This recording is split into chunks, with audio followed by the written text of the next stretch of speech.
No Man's Sky Aerons by William Smith. Chapter 2. Elena woke to the taste of blood. It clung thick at the back of her throat, metallic and sour, making every swallow a fight. Her lips were split, her tongue swollen. She tried to move, but pain stitched her chest tight, each breath a stab between the ribs. The straps still bound her. They had saved her life, but now cut into her like restraints, biting deep where the harness had locked during impact. Her right arm tingled with pins and needles, dead weight she couldn't lift. She sucked in air through the helmet's filters. The oxygen rasped, thin and acrid, carrying the stench of burned wires and plastic. The pod reeked of its own death. Sparks flickered from a ruptured panel, painting the cramped space in quick, angry bursts of light. For a long moment she stayed there, pinned, listening to herself breathe.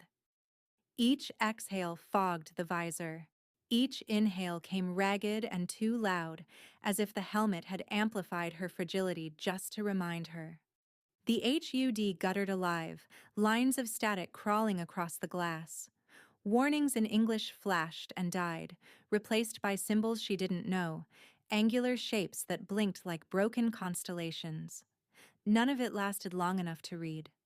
Elena swallowed bile. Her ribs burned when she tried to shift. She pressed her free hand against the latch, and the strap gave way in a reluctant shudder. The others followed, slithering back into their housings. She slumped forward, barely catching herself against the console. The impact had wedged the pod against rock. The cockpit tilted at a sick angle, one side buried in earth, the other crumpled where metal had given way. A hairline crack spidered across the canopy, glowing faintly where stress caught the stormlight outside. She tried the hatch release. Nothing.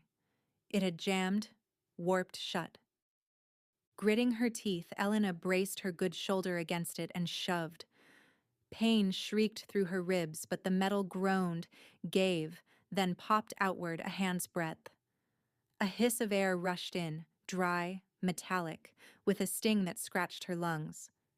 It wasn't kind, but it was survivable. She leaned back, panting. The storm outside howled against the hull, a chorus of broken voices pressing against the pod. Lightning flared green through the crack, followed by a deep, bone-rattling rumble.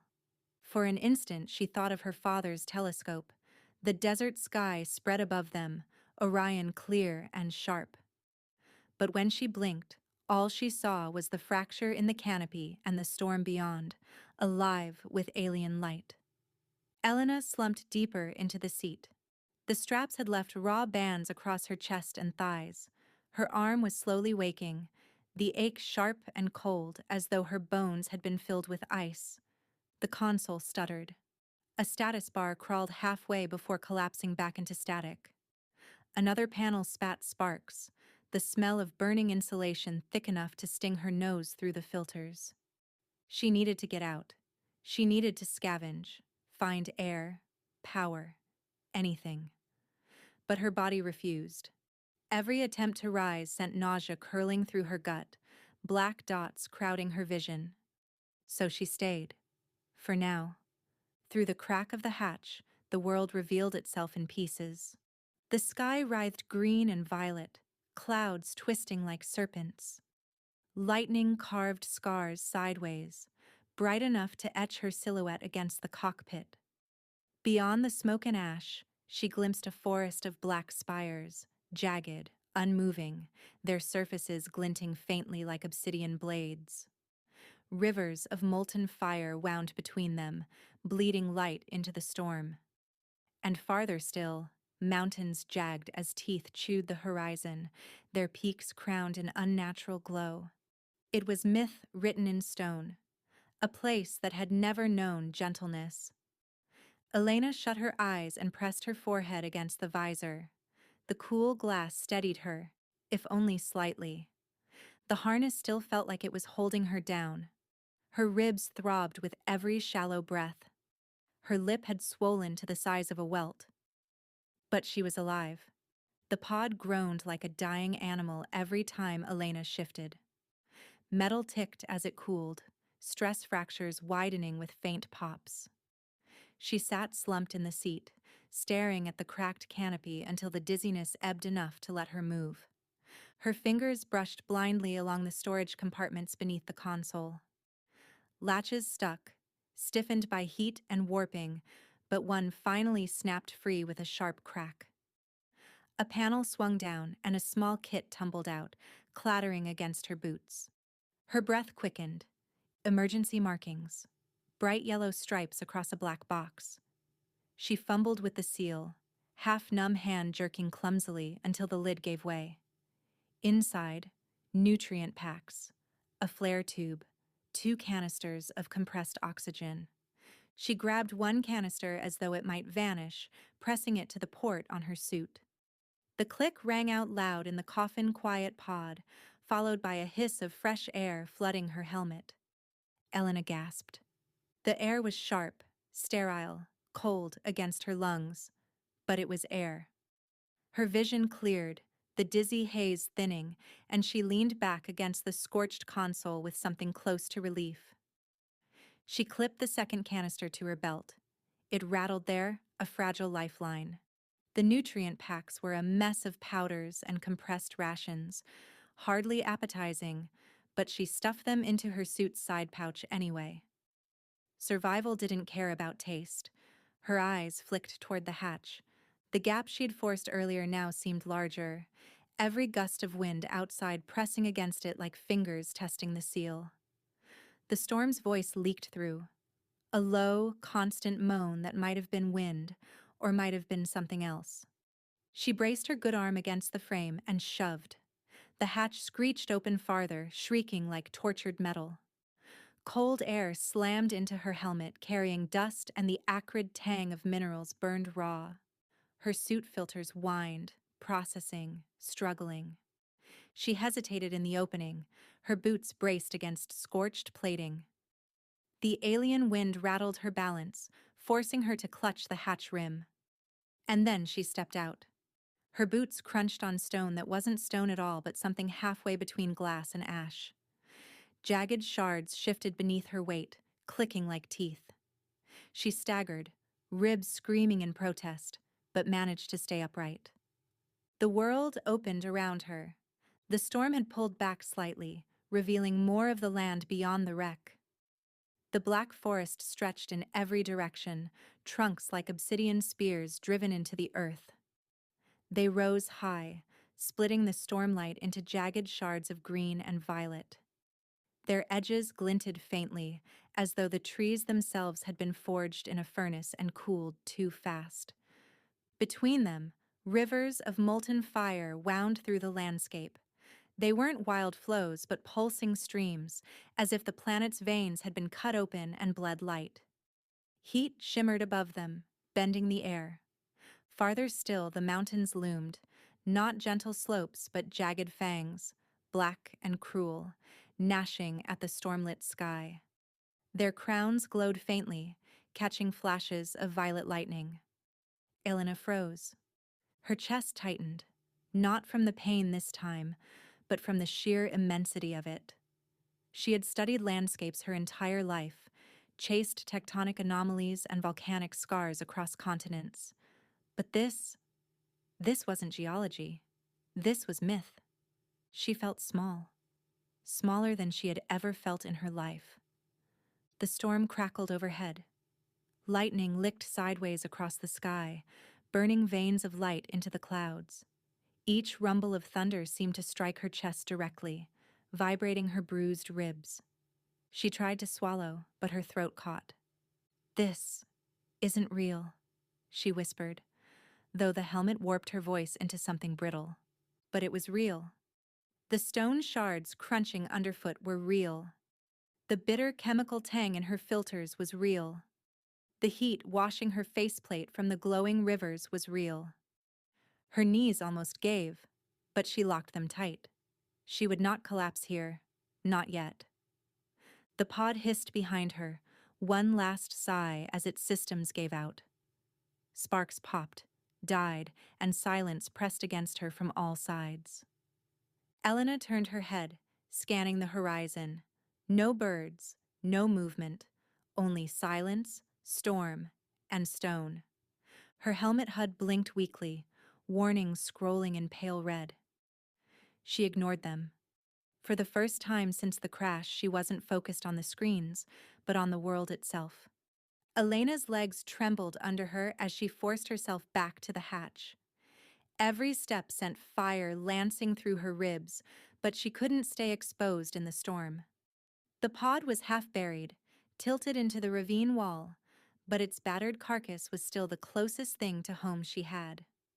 She hauled the emergency kit out first, then dragged a twisted panel of hull plating free from the wreckage. The metal screeched against stone, sparks leaping where edges scraped. Each pull left her gasping, vision narrowing until the world seemed to tilt with her. She carried the panel to a shallow depression in the rock face near the pod, little more than an overhang where the storm had scoured out a hollow. It wasn't much, but it was a place she could crouch, without the wind threatening to knock her off her feet. She wedged the plating at an angle, bracing it with shards of stone until it stood like a crude shield. It rattled in the gusts, shuddering with each blast of wind, but it held, for now. The storm howled outside, shrieking through jagged trunks of obsidian like a choir of broken flutes. Dust rattled against her visor, the particles luminous in the lightning's glow. Every thunderclap felt personal, rolling through her chest, threatening to unmake the fragile barrier she had built. Inside the lean-to, it was barely quieter, but the wind no longer clawed at her with both hands. She sank to her knees, back pressed against the cold stone. The oxygen gauge blinked at her in slow warning pulses. She unclipped the second canister, weighing it in her palm like a relic. She didn't open it yet. She needed to ration it. The nutrient pack was a brick of powdery paste. She squeezed it through the feeding port in the helmet.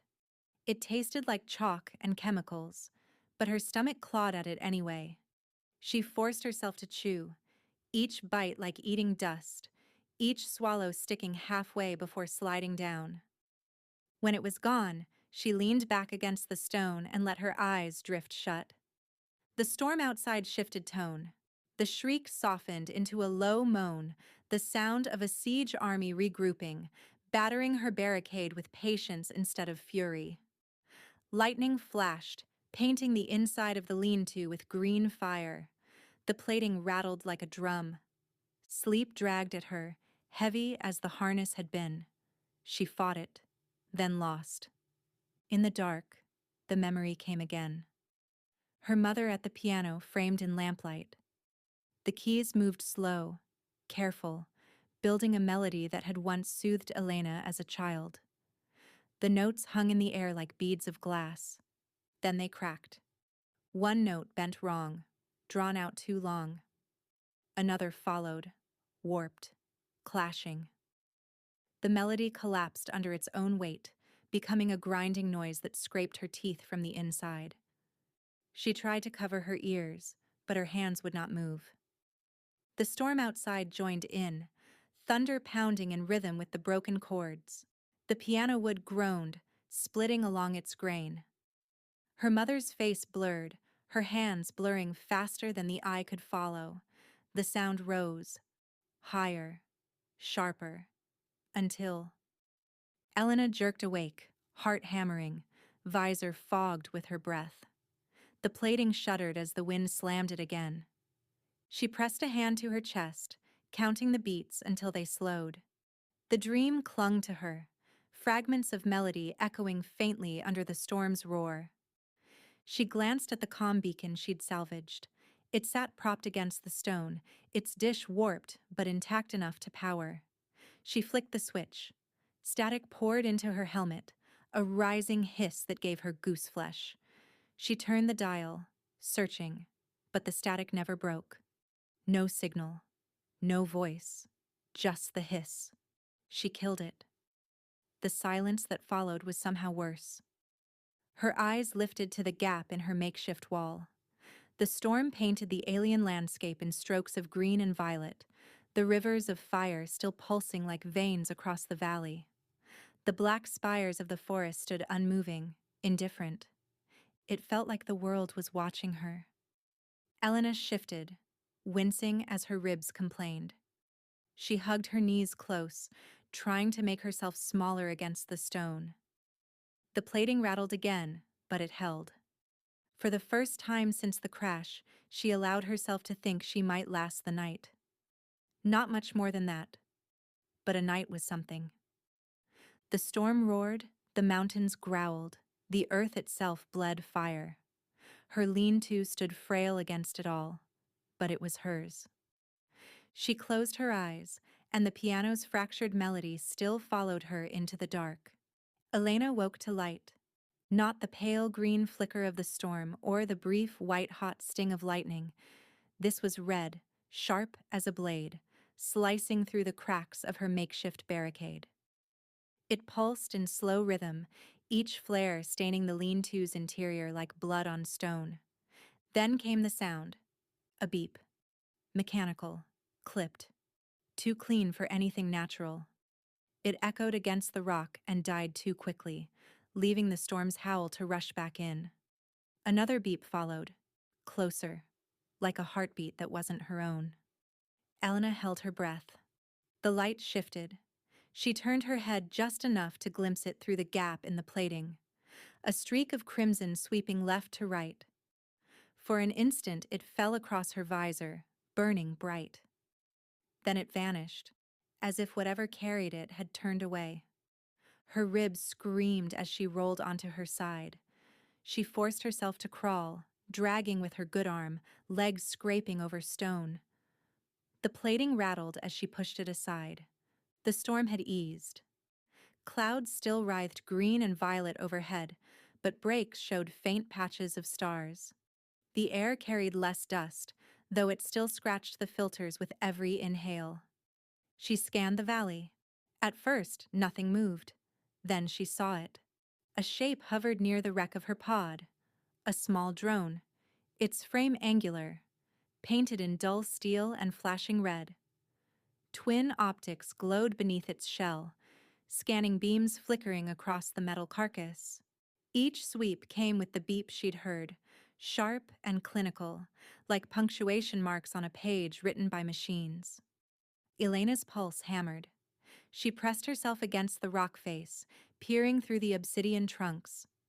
The drone circled the pod, scanning each fracture, each exposed circuit, as though cataloging her failure. She swallowed, her throat dry. Instinct pushed her forward, curiosity gnawing despite the fear. She had spent her life studying anomalies, probing the unknown. This was the unknown incarnate. She crept closer, boots crunching faintly on brittle stone. Each sound made her wince. The drone paused mid-air, its optics swiveling.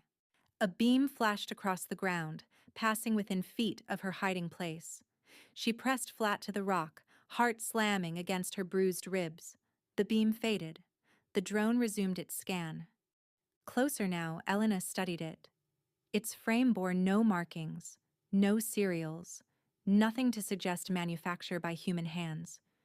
It looked grown instead of built, its joints too seamless, its armor plates too smooth.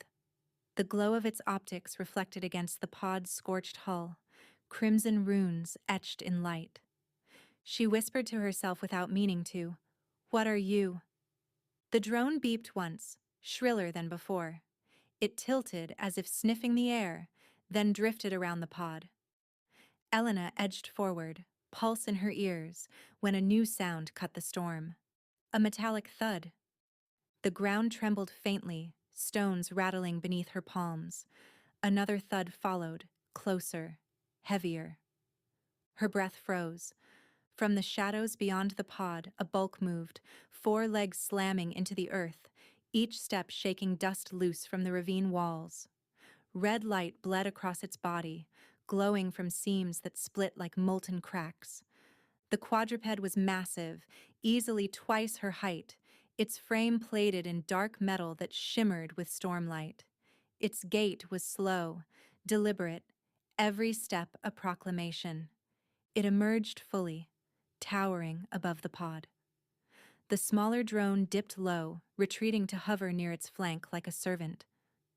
Elena tried to crawl back into her lean-to, but the motion sent pain streaking down her ribs. She gasped, too loud, too human. The quadruped froze. Its head, if head it was, swiveled. 4 glowing optics flared crimson, locking on her. For a moment it only stared, the silence between thunderclaps suffocating. Then it moved. It crossed the ground in 3 strides, faster than she thought possible. She scrambled back, slipping on shards of black stone. A shadow engulfed her. The machine reared above, its bulk blotting out the stormlight. She had time to see the way its legs bent wrong, segmented like an insect's, each joint sparking faint arcs of light. Then it struck. One foreleg slammed her chest, knocking her flat on the stone. Air ripped from her lungs. Pain burst white-hot behind her eyes. She clawed at the ground, boots skidding for purchase, but the weight held her down. The quadruped pressed harder, pinning her like a predator with its kill. Her ribs screamed, her breath came shallow, her visor fogged in frantic bursts.